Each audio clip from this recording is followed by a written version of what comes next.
মধ্যরাতে অচেনা এক মেয়েকে বুকে জড়িয়ে রাখার যে অপ্রীতিকর পরিস্থিতি আর কি হতে পারে জানা নেই নিহান্ড্রে।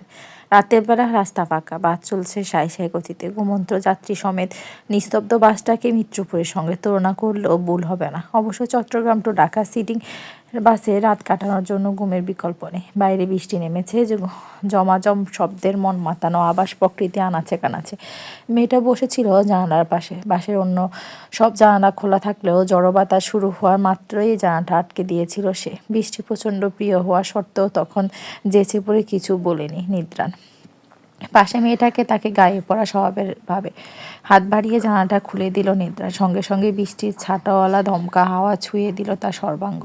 পরম আবেশে চোখ বুজে ফেলল বৃষ্টি তার সাংঘাতিক পছন্দের। মেয়েটা দুর্বল স্বরে গোঙাচ্ছে, সেই করুণ সুর চোখ মেলল নিব্রান। পূর্ণ দৃষ্টিতে নিচের দিকে তাকাতে মেঘের আলোর ঝলকানে কয়েক মুহূর্তের জন্য স্পষ্ট হয়ে উঠল নয়নাবিরাম সৌন্দর্যে ঘেরা চেহারাটা। মেয়েটার গায়ের রং একটু বেশি সাদা, চেহারায় নিদারুণ সরলতা, তবু অতি অপরূপের মাঝেও সব কেমন ফ্যাকাশে নিষ্প্রাণ। মুখশ্রীতে ক্লান্তিকর মলিন ছাপ ফুটে উঠেছে। আলোর ঝাপসাটা চলে গেল, আবারও আধারে ডুব দিল বাহ জগৎ। তপ্ত শ্বাস ছাড়ালো নিব্রান। বাতাসে মেয়েটার মাথার ওড়না কাঁধের উপর পড়ে গেছে, চুল উড়েছে লক্ষ্যহীনভাবে, চোখে মুখে আছড়ে পড়েছে বারবার।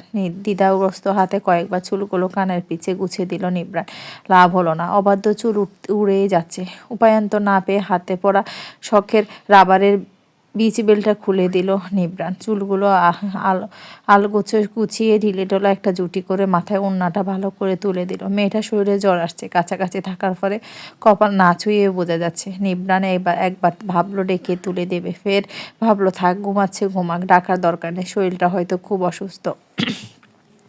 মেয়েটার বয়স বড়জোর 22 কি 23 হবে। এইটুকুনো মেয়ে একা একা অসুস্থ শরীর নিয়ে এত রাতে জার্নি করছে, ব্যাপারটা বেশ গোলাটে লাগলো নিব্রানের কাছে। মাথায় একঝাঁক প্রশ্ন নিয়ে আবারও চোখ বুজল নিব্রান। তন্দ্র করে একটু আচ্ছন্ন শব্দ হতে সশব্দে ডুকরে কেঁদে উঠল মেয়েটা। তাড়াহুড়ো করে চোখ মেলল সে। মেয়েটা কাঁদছে, নোনা জলে বুক বিচ্ছে, বারবার গোগাচ্ছে, আর কোমরের দিকে শার্ট এমনভাবে মুচড়ে ধরছে যেন এখনই ছিঁড়ে ফেলবে। কান খাড়া করল নিব্রান। একটু মনোযোগ দিতেই বুঝতে পারল মেয়েটা বাবা বাবা করে এলোমেলো বলে আওয়াচ্ছে।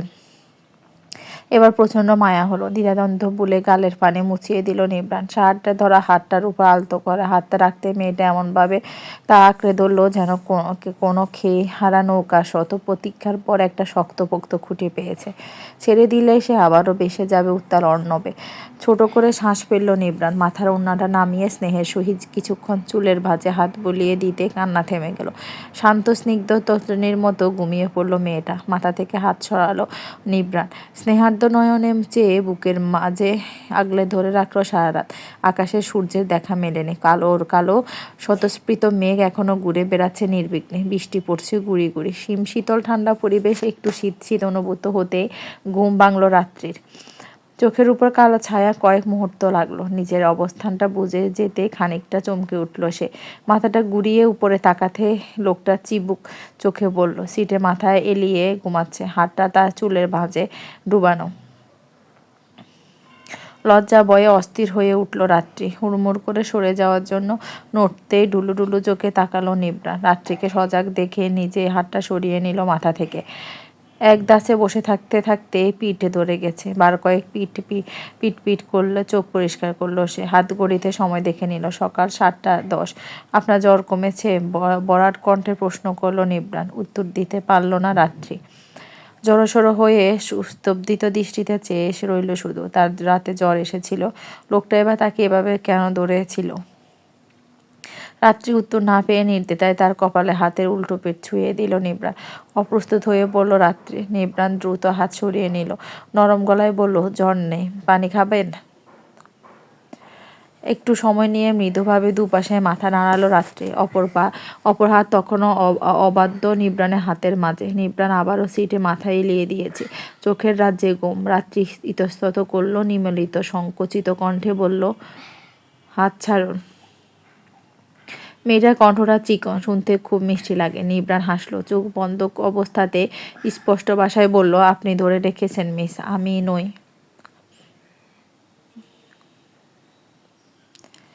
নিজের কাণ্ডে নিজেই নিবুদ্ধি, অর্থহীন হয়ে পড়ল রাত্রি। হাতছাড়াটা দ্রুত হাতটা ছেড়ে দিতেই নিবরান বুকের উপর আড়াআড়িভাবে 2 হাত ভাঁজ করে আরাম করে মাথায় এলিয়ে বলল, পর্দাটা টেনে দিন।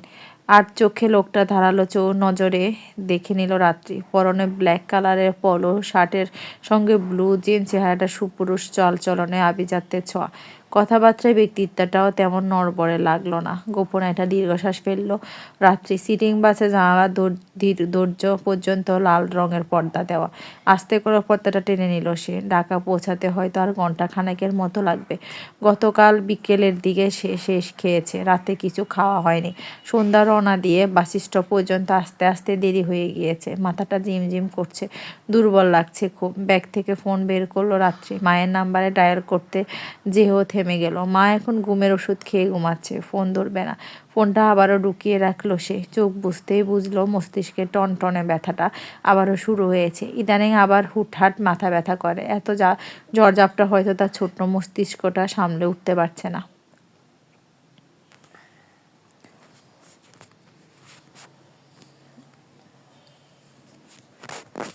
পরিবেশ থমকে আছে।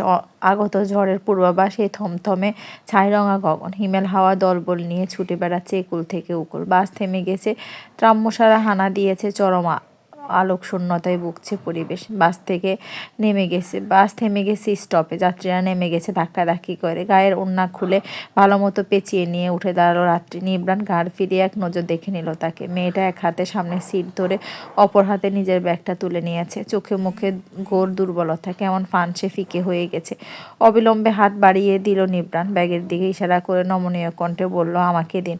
রাত্রি মুখ তুলে তাকালো। স্বচ্ছ চোখের মণি জোড়ায় কয়েকটি সুন্দর মুহূর্ত কেটে গেল নিবরানের। কি অপূর্ব! ঘোর ভাঙল রাত্রির আলতো স্বরে বলল, আমি পারবো। কথাটায় দ্রুত চোখের পলক ফেলল সে। জিভ দিয়ে ঠোঁট ভিজিয়ে নিয়ে রাত্রির হাত থেকে ব্যাগটা টেনে নিয়ে হাত বদল করে নিজের ব্যাগ আর রাত্রির ব্যাগ এক হাতে তুলে নিল।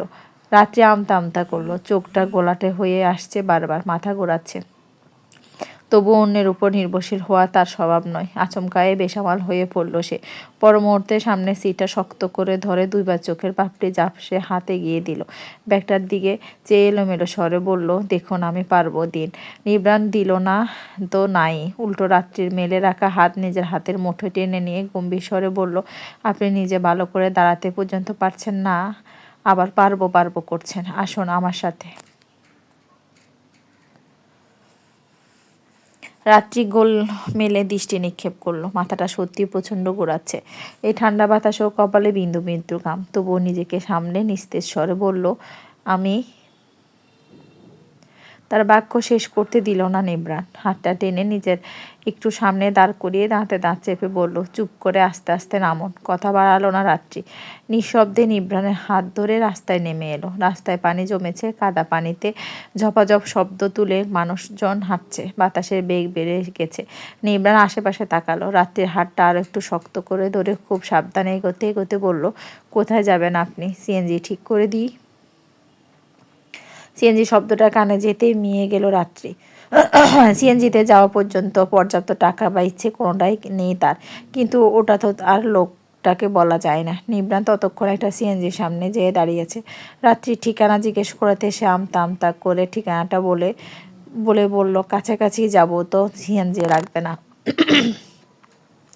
নিবরান নিঃশব্দে হাসল, বলল, আপনি আশেপাশে রিক্সা দেখতে পাচ্ছেন মিস? তাছাড়া ঝড় ছেড়ে দিবে। এই ব্যাগ নিয়ে আপনি কী করে রিক্সায় যাবেন? বলে জিজ্ঞাসা দৃষ্টিতে চাইল নিবরান। মেয়েটাকে সে কোনো ক্রমে একা ছাড়বে না। এমনিই দুর্বল দেখাচ্ছে, তার উপর মুঠো ঢাকা নরম হাতটার তাপ ক্রমশই বাড়ছে। আবার জ্বর উঠেছে গায়ে। অসুস্থ মেয়েটাকে মাঝরাত রাস্তায় একা ছেড়ে দেওয়া কালও সম্ভব না তার পক্ষে। চট করে আশেপাশে তাকালো রাত্রি।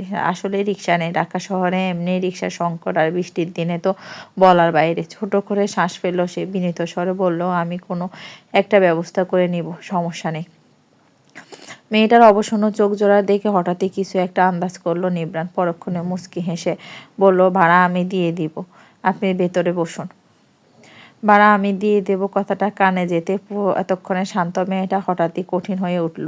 তীক্ষ্ণ দৃষ্টিতে নিবরানের দিকে চেয়ে নিচু তবে প্রচণ্ড গাঢ় কণ্ঠে বলল, আমার সাহায্যের প্রয়োজন নেই। নিবরান হাসল মনে মনে। মেয়েটার কণ্ঠ প্রবল আত্মসম্মানের পরিস্পষ্ট আভাস। এতটুকুনো মেয়ের এহেন আত্মসম্মান বোধ প্রচণ্ডভাবে টানল তাকে। মেয়েটা সত্যিই ভীষণ অন্যরকম। গলা ঝাড়ালো নিবরান। মুখের কথাগুলো গুছিয়ে নিয়ে মুচকি হেসে বলল, ঠিক আছে, তবে আপনাকে একা ছাড়াটা আমার সমীচীন মনে হচ্ছে না। তাছাড়া আপনার বাসা যেহেতু কাছে আর আমার বাসা তার থেকে অনেকটাই দূরে, তো স্বাভাবিকভাবেই আমার ভাড়াটা বেশি আসবে, তাই না? তো মোট ভাড়া থেকে আপনি আপনার ভাড়াটা দেবেন, মানে 60 অথবা 70 টাকা, আর বাদবাকিটা আমি দেব। কিন্তু আমি আপনার সাহায্য করছি না, জাস্ট হিসেবটা বলছি। পাল্টা জবাব দিতে যেয়েও দিতে পারল না রাত্রি। লোকটার যুক্তিটা কথার বেড়া জালে ফাঁসিয়ে দেওয়ার মতো। যেখানে আপত্তি করে কিছু বলা যায় না, হাঁপ ছাড়ল সে। নামানো গলায় বলল, আচ্ছা ঠিক আছে, চলুন। ভেতরে বসে দরজার হাতল আটকে দিল নিবরান। রাত্রির হাত তখনও তার হাতের আঙুলে ভাঁজ আঙুল ডোবানো। সিএনজি ছাড়ার আগে মুষলধারে বৃষ্টি নেমে গেল। আকাশ বাতাস কাঁপিয়ে জলপাত শুরু হয়েছে। সিএনজি দুপাশের পলিথিনের পর্দা টেনে দিল নিবরান।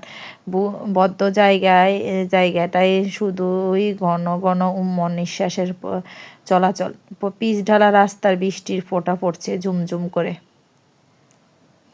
মেঘের গুড়ুম গুড়ুম গর্জন শোনা যাচ্ছে। পলিথিনের পর্দাটা একটু সরিয়ে লোহার শিকগুলো এক হাতে রেখে বাইরে তাকিয়ে আছে রাত্রি। বৃষ্টির ছোটায় একটু একটু ভিজে উঠেছে হাত মুখ। নিবরান হালকা কেশে গলা পরিষ্কার করলো। মুঠোয় রাখা হাতের বাঁধন ঢিলে করে দিলেও তা ছুটে গেল না। রাত্রি নিজের অজান্তে সজোরে খামছে ধরেছে তাকে। মুচকি হাসলো নিবরান। চোখ তুলে রাত্রির মুখের দিকে তাকালো। বেশ কিছুক্ষণ তাকিয়ে থাকলো একাধারে। মেয়েটার সৌন্দর্য অপার্থিব। পাতলা ঠোঁট জোড়া মৃদু কম্পনমান, বারবার চোখের বাড়ি পল্লব ঝাপটাচ্ছে। গালের উপর কয়েক ছিটা পানি। নিবরান শুকনো ডোক গিলে বৃষ্টি সরিয়ে বরাট গলায় প্রশ্ন করল, নাম কি আপনার? গাঢ় পিড়িয়ে এক পলক তাকালো রাত্রি। পরক্ষণে মৃদু হেসে উত্তর দিল, আমি রাত্রি। বলে আবারও বৃষ্টি দেখায় মন দিল সে। মনে মনে কয়েকবার নামটা সজ্ঞতরিক্ত মতো আওড়ে নিল নিবরান। পুনরায় বলল, তো রাত আপনি? তার কথা শেষ হবার আগে শব্দ করে হেসে ফেলল রাত্রি। হাসল নিবরানও। নিষ্পলক নয়নে চেয়ে থেকে ধীর কণ্ঠে বলল, হাসছেন কেন? কোনোরকম হাসি থামালো রাত্রি। চোখাচোখি হতে চোখ নামিয়ে নরম স্বরে বলল, আমার নাম রাত্রি, রাত নয়। আমি না হয় রাতেই ডাকি। মুখে উত্তর দিল না রাত্রি। সম্মতিসূচক হাসি হাসল শুধু। বাতাসের বেগ বেড়েছে। বৃষ্টির পানিও তীব্রভাবে ঢুকে পড়েছে ফাঁক দিয়ে। চোখের উপর কয়েক ঝাপটা এসে পড়তে চোখ পলিথিনটা ছেড়ে দিয়ে এক হাতে চোখ কচলালো রাত্রি। গায়ে জ্বরটা নেমে গেছে হঠাৎই। ঘাড় গলা ঘামে ভিজে উঠেছে। নিবরান পকেট থেকে রুমাল বের করে এগিয়ে দিল। ইশারায় করলো ঘাম মুছে নিতে। মন ও মুখে কিছুক্ষণ ইতস্তত করে অতঃপর দ্বিধাগ্রস্ত হাতে রুমালটা নিল। রাত্রি ঘাম মুছে পুনরায় নিবরানের কাছের দিকে। নিবরান তা সযত্নে ভাঁজ করে পকেটে ঢোকাতে ঢোকাতে বলল, এভাবে একা একা জার্নি করবেন না। কাল কত অসুস্থ হয়ে পড়ছিলেন জানেন? আমার অভ্যাস আছে। তৎক্ষণাৎ উত্তর দিল রাত্রি। খানিকটা অবাক হলো নিবরান। গাঁড় বাঁকিয়ে ভ্রু কুঁচকে বলল, অসুস্থ হওয়ার অভ্যাস আছে? আবারও হেসে ফেলল রাত্রি। হাসতে হাসতে বলল, জার্নি করার অভ্যাস আছে। এবার আর হাসল না নিবরান। গম্ভীর স্বরে বলল, এতটুকুনো মেয়ে এত দূর জার্নি করেন কেন? আর করলেও রাতের বেলা অ্যাভয়েড করবেন, বুঝলেন? রাত্রি চোখে মুখে হঠাৎ যে অদ্ভুত এক কালো ছায়া খেলে গেল। হাসিটা থেমে গেছে। ঠোঁটের আকৃতি তাই ফুটে উঠেছে বিষাদের দাগ। মাথা ঝুঁকিয়ে মুখের উপর উড়ে বেড়ানো কয়েকটা অগোছালো চুল কানের পিছে গুছে দিতে দিতে সে বলল, আসলে ওখানে আমার মা থাকতো। একটা সমস্যা হয়েছিল, তাই তাড়াহুড়ো করে যেতে হয়েছে। কাল থেকে আবার ভার্সিটিতে পরীক্ষা শুরু হবে, তাই গত রাতেই রওনা দেওয়া ছাড়া উপায় ছিল না। আপনার মা ওখানে, তাহলে আপনি? আমি একা থাকি, মুচকি হেসে উত্তর দিল রাত্রি। নিবরান গভীর দৃষ্টিতে তাকালো। এই হাসিটার পিছে ঠিক কতটা কষ্ট লুকিয়ে আছে বুঝতে বিন্দুমাত্র অসুবিধা হচ্ছে না। কিছুটা হলেও আন্দাজ করতে পারছে মেয়েটার হয়তো বাবা নেই। বাবা ছাড়া একটা পরিবারকেও ঠিক কতটা ঝাড়-ঝাপটা পোহাতে হয় তা সবাই জানে। মায়া হলো নিবরানের। তবে মেয়েটার সাহসের বাহবা দিতে হয় অবশ্যই। ঢাকা শহরে ছোট্ট একটা মেয়ের একা একা চারটিখানি কথা না। চারদিকে খারাপ মানুষের ওত পেতে থাকে, কখন সুযোগ পেলে ঝাঁপিয়ে পড়বে। প্রসঙ্গ এড়িয়ে গেল নিবরান। মেয়েটার মুখে বেদনা মানায় না। ব্যক্তিগত প্রশ্ন ছেড়ে সে বলল, কোন ভার্সিটিতে পড়েন? অকপটে ভার্সিটির নাম বলল রাত্রি। লোকটাকে একেবারে খারাপ মনে হচ্ছে না, অভিজ্ঞতা আছে তার। মানুষের কথাবার্তার ভঙ্গি দেখলে সে বুঝতে পারে কার উদ্দেশ্য খারাপ আর কার উদ্দেশ্য সৎ। ভার্সিটির নাম শুনে চোখ বড় বড় হয়ে গেল নিবরানের। তার অফিসের কাছে এই ভার্সিটিটি, কিন্তু মেয়েটার বাসা তো এদিকে, রোজ এত দূরে ভার্সিটিতে যায়। বিস্মিত কণ্ঠে সে বলল, আপনি যেই ঠিকানাটা বললেন সেখান থেকে তো অনেক দূর হয়ে যায়, কাছাকাছি বাসা নিলেই তো পারেন। এখন তো স্টুডেন্টকে পড়াতে যাচ্ছি। এদিকে একটা টিউশনি আছে। আমার বাসা ভার্সিটির কাছেই। আর 2 দিন গ্রামে ছিলাম, তাই পড়াতে পারিনি। আজকে মিস দেওয়া যাবে না, তাই পড়িয়ে একেবারে বাসায় যাব। বিস্ময় কমল না নিবরানের, বরং বাড়ল আরও খানিকটা। মেয়েটার কি ক্লান্তি নেই! রাতভর জার্নি করে এখন বাসায় না যেয়ে পড়াতে যাবে। অন্য কারো কথা বাদই দিক, তার নিজেরও তো গা ম্যাচম্যাচ করছে। কখন যে বিছানায় গা এলিয়ে দেবে সেই অপেক্ষায় করছে। কণ্ঠের বিস্ময়টা লুকাতে পারল না সে। বলল, এই অসুস্থ শরীর নিয়ে? রাত্রি মলিনভাবে হাসল, বলল, অসুস্থ কোথায়, একদম সুস্থ আছি। তাল মেলালো না নিবরান। রাত্রির চোখের চেয়ে শাসন ভরা জোরালো গলায় বলল, তবুও নিজের একটু খেয়াল রাখা উচিত রাত। ছোট মানুষ আপনি, এত চাপ নিবেন না। উত্তর দিল না রাত্রি। তবে খুব করে বলতে ইচ্ছে করলো, নিজের খেয়াল রাখতে গেলে যে মায়ের খেয়ালটা রাখা হবে না। কিন্তু মুখ ফুটে বলতে পারল না। কারো কাছে গিয়ে নিজের অসহায়ত্ব কখনো প্রকাশ করে না সে। নিজেকে অন্যের সামনে ছোট করা মানে নিজের আত্মসম্মানটাকে বিলিয়ে দেয়া, যা তার স্বভাবে একেবারেই বিপরীত। চোখ বুজল সে। সিএনজিতে কাত করে মাথা ঠেকিয়ে বৃষ্টির ঝমঝম শব্দতরঙ্গ অনুভব করার চেষ্টা করলো। নিবরান তাকালো একবার। মেয়েটা বারবার মুগ্ধ করছে তাকে। এরকম শান্ত, সাহসী, দৃঢ় স্বভাব সে পূর্বে দেখেনি।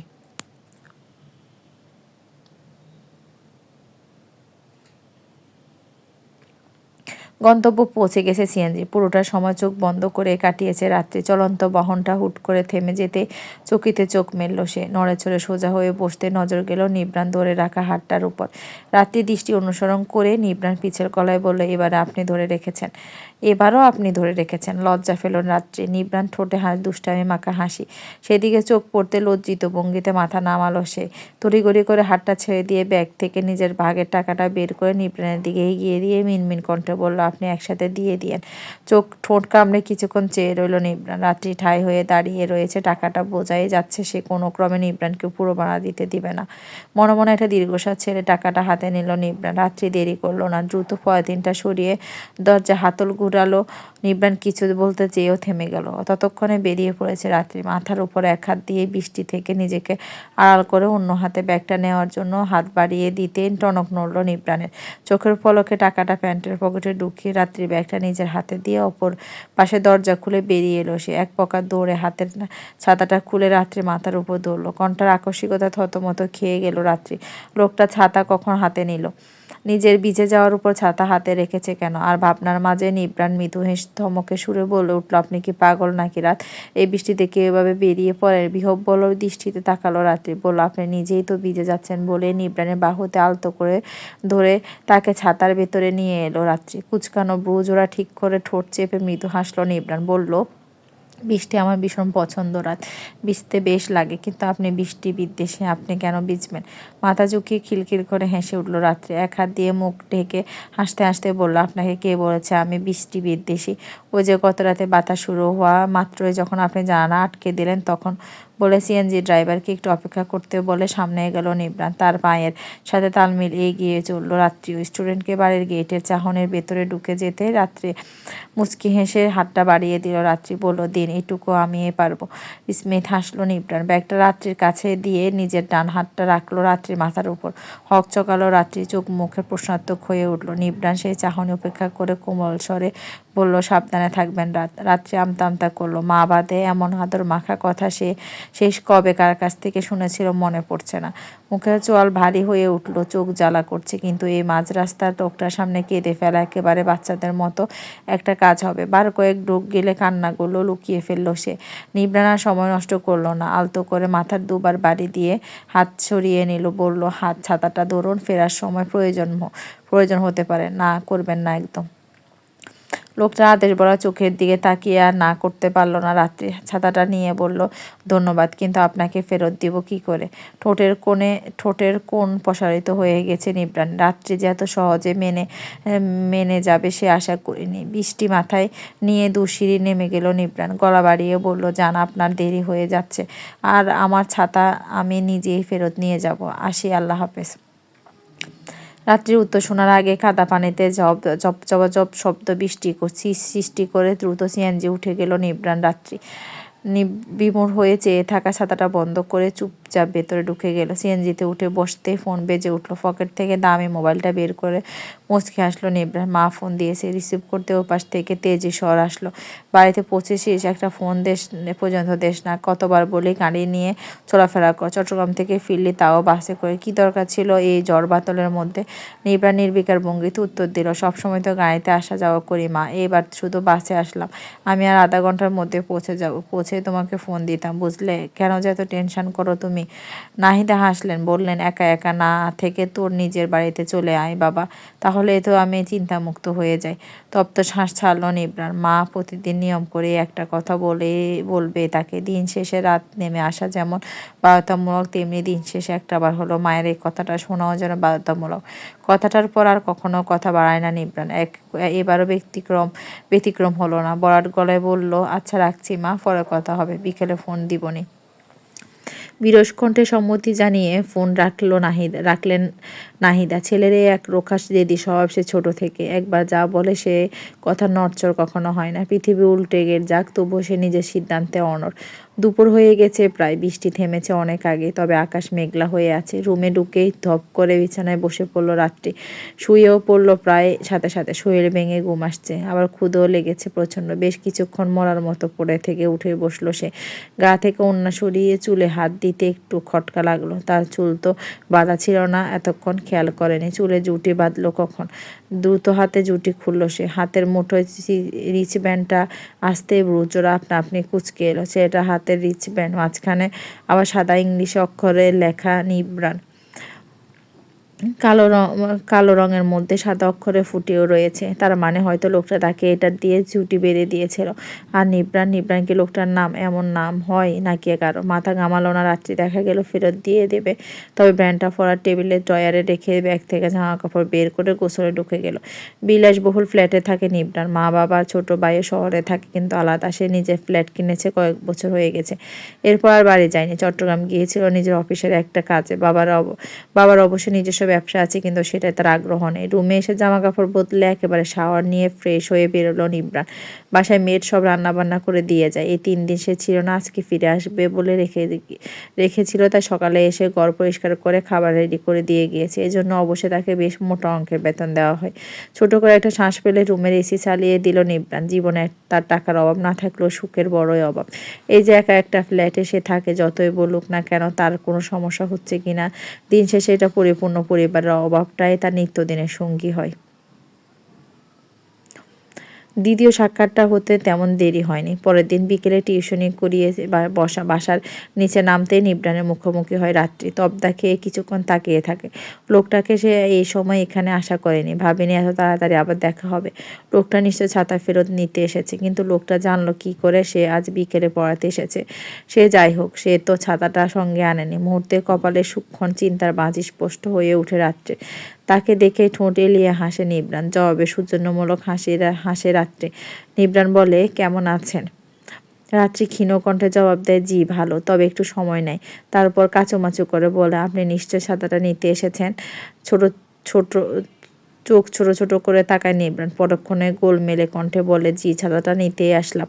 ধপ করে নিভে যায় রাত্রি। অপরাধীর মতো চোখ নামিয়ে বিনীত কণ্ঠে বলে, আমি তো আসলে সেটা সঙ্গে আনিনি। আপনি একটু কষ্ট করে আমার সাথে বাসা পর্যন্ত যেতে পারবেন? নাহলে আপনার অ্যাড্রেস দিন, আমি গিয়ে দিয়ে আসবো নে। নিবরান মুচকি হাসে। রাত্রির মাথায় হাত রেখে সহজ গলায় বলে, আরে আপনি এত সিরিয়াস হচ্ছেন কেন? রাত একটা, ছাতাই তো। চলুন, আপনার বাসায়ই চলুন। যদি গল্পটি ভালো লাগে, please like, comment and subscribe my channel.